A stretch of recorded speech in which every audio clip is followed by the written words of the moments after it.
Good day mga tolits, nandito ako ngayon sa labas ng bahay. Kasalukuyang naglilinis ngayon ng Get Clean. Nasa loob sila na kwarto ngayon. Ngayon ay November 10, 10:39 umaga. So kasalukuyang sila naglilinis ngayon. Apat sila. Ayun nga, mga 30 minutes na sila naglilinis doon. Mamaya makikita natin kung anong improvement. Sila nga pala ang Get Clean. Dito naman si Hiraya habang naglilinis ang grupo. Ganyan lang siya. Okay, so ituturo ko kayo sa bahay namin. Ito yung aming banyo. Ayan, ito yung inidoro. Tapos merong maliit na vanity mirror. Dito naman yung aming kusina. Dito kami nagluluto. Dito yung aming pantry. Ayun na nga. So, merong Facebook group. Ang pangalan ng group nila ay Get Clean. Pwede kayo mag-book ng cleaning sa bahay ninyo. And ang mga services na in-avail namin, ang maganda sa service na to, syempre, hindi kayo naglinis. Meron kasing mahirap na part na linisin sa bahay na to. Ayan. Yung parte na yan. So, may taas niya na yan. Masyado nang mataas yan. Una, wala kaming hagdanan para mais-is yung kisame na yun. Sige. Okay. So, ayun na nga. Ano ba yung sinasabi ko? Hindi ko alam kung ano yung sinasabi ko.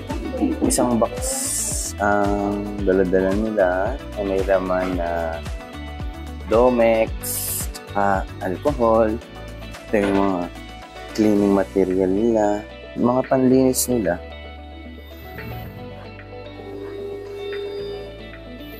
Yan. Bale, inuna muna nila yung nasa itaas. Mas mainam nga yun.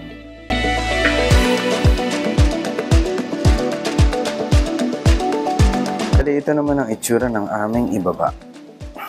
Na mamaya, titignan natin kung ano ang improvement. Itong bed frame na to. Bed frame to eh. Yung square na yan. Bed frame yan. Bibigay ko na lang. Basta pipick upin nyo. Contact lang kayo ko. Pwede kayo mag-comment sa baba kung gusto nyo yung bed frame na yan. Kunin nyo na. Para maging bakante naman yung part na yan. Kasi halos isang taon na namin hinaharang dyan yan sa hagdanan eh. Daanan namin sa hagdan. Ito lang oh. Medyo makipot. Kung gusto nyo yung bed frame, daanan nyo na lang dito. Pwede kayo mag-comment dyan sa baba. Type nyo kung gusto nyo. Tapos, iwan ko na din yung phone number ko para makontak nyo ako. Si Harmon naman, wala si Harmon ngayon dito. Kasi kasalukuyan siyang nasa eskwelahan. Pakilala ko nga pala sa inyo yung pusa namin na si Pembo. Yan. Oh, Pembo. Lapit yan dito si Pembo. Okay. Pembo. Pinapakilala kita sa sa vlog. Ito naman ang aming baby, si Hiraya Jana. How old are you? 6 old. Siya ay mabait na bata. Ano kinakain mo? Tita. Tita. Nasaan si Kuya Harmon? Cool. Nasa school. Okay, so kung mapapansin nyo, nagpalit na pala ako ng damit kasi nagpunta ako ng hospital para sa ECG.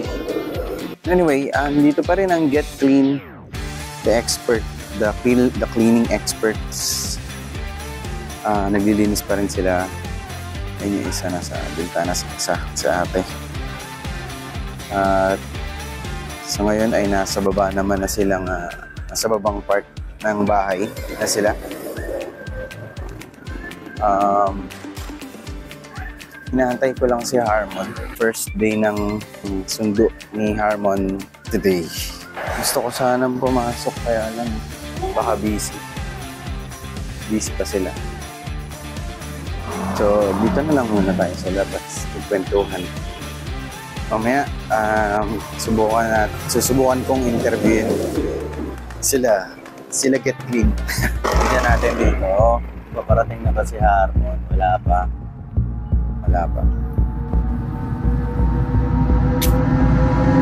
Nakalimutan yata. Yari.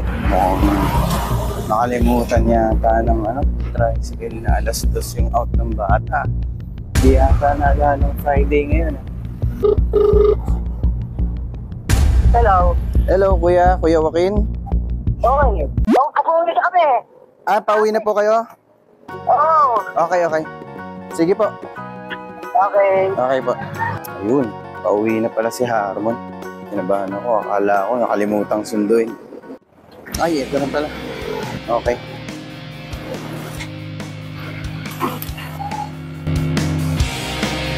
Kasalukuyan pa rin naglilinis ang Get Clean, the cleaning expert sa aming bahay.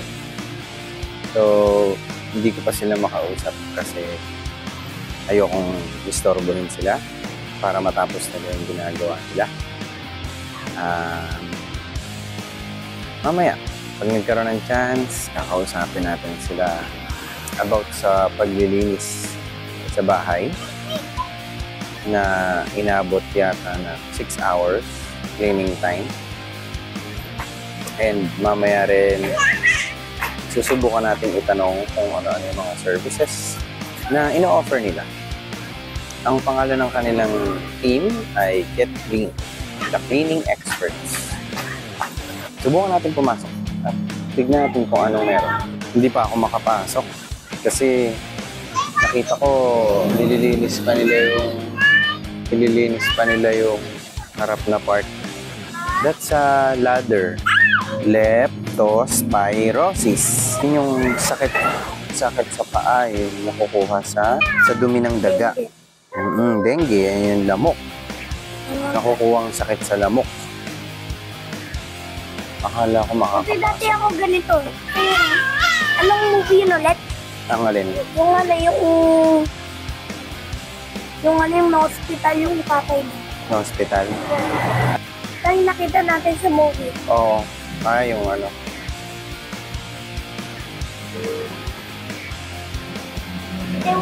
Nagsisig. Oo. So, waiting lang kami. Ito yung mga bata naglalaro dito sa labas. Today is Friday, November 10. And it's 3 o'clock p.m. 3:02 to be exact. And sinusubukan ko nga palang i-video or i-vlog yung araw na to kasi ito nga yung araw na hinire namin ang Get Clean, the cleaning experts para linisin ang bahay. At kaya namin na pagdesisyonan na pag-hire ng mga experts dahil nagkakasakit ng mga bata. Ang Monay nga pala ay meron na iubo. So, ayun, 2 months nang inuubo ang mga bata, si Harmon at Iraya. Ang ginagawa na lang namin, PG, ay pinapainom namin ng lagundi. Lagundi every after meal. Si Gia talaga may gusto na magpalinis ng bahay. Gustong-gusto talaga niya magpalinis ng bahay. Kasi nga, ang bilis mag-alikabok. Kasi tingnan mo naman, nasa tabi kami ng kalsada. Tabi lang kami ng kalsada. Yan, highway yan. So yung papunta doon, yung gawing papunta doon ay Pakaguno yan. Yung gawing papunta naman doon ay Pamalolos, bayan. Sige, play ka lang dito, baby. Play ka lang dyan. Oh, nanginginig. Oh, nanginginig ang aking cellphone eh. Iraya.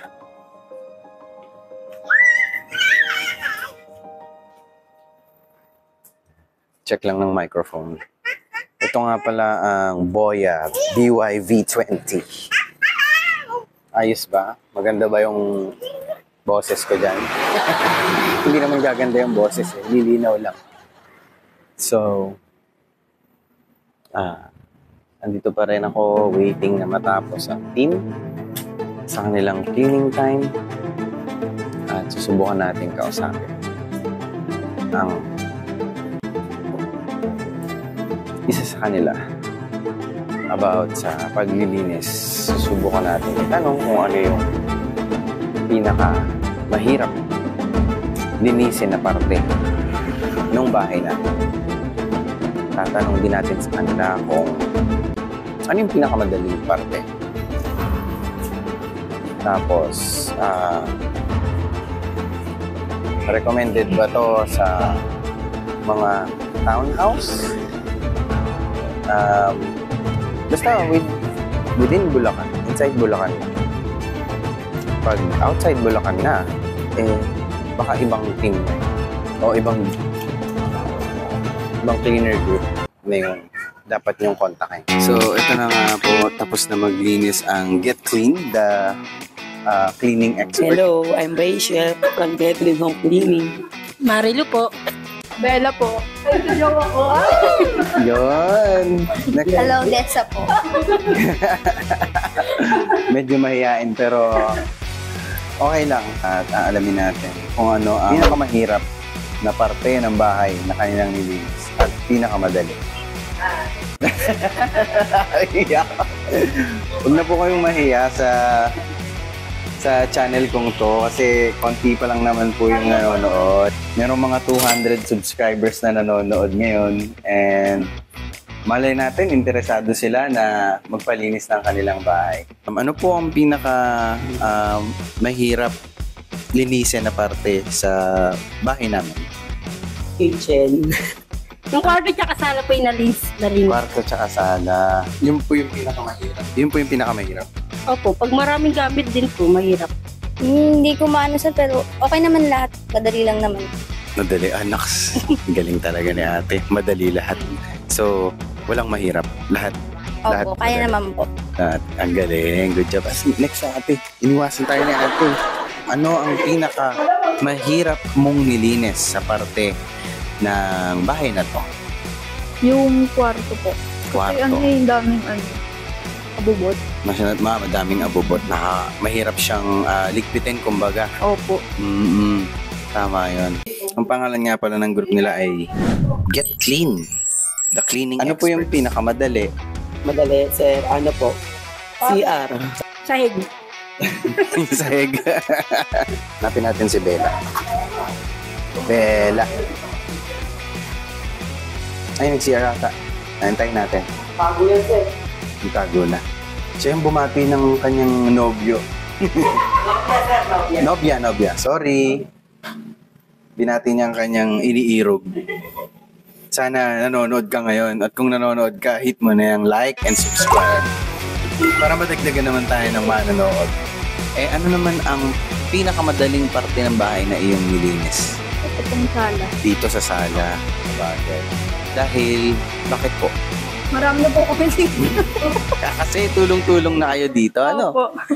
I see. Alright, maraming salamat sa iyong mga sagot. So, yun nga po, napakinggan natin yung mga sagot ng ating mga cleaners ngayong araw na to. So far, goods na goods ang kanilang nilinis. Malinis talaga. Kitang-kita naman. Kumpara kapag kami naglinis ni Mrs. Ibang-iba. Kasi hindi namin malinis mabuti yung aming bahay eh. Hindi dahil sa malaki, hindi dahil sa maluwag, kundi dahil kulang sa oras. Marami mas okay. Shoutout na. Ay, sa nakaraan nung mapait. Yun! Sa mga anak ko. Baka merong magsha-shoutout dyan sa inyo. Wala na. Okay na shoutout na ni Bella kanina yung kanyang nobyo eh. Nobya eh. Yes. Okay. Okay, so dito ko natatapusin ang vlog na to at maraming salamat Get Clean, the cleaning experts. Kitang-kita kung gaano kalinis and gaano ka ganda ng inyong pagkakaayos sa aming bahay. Hanggang sa susunod na video. So hanggang dito na lang po. Maraming salamat sa panonood nyo. Sana nag-enjoy kayo sa panonood nitong video na to.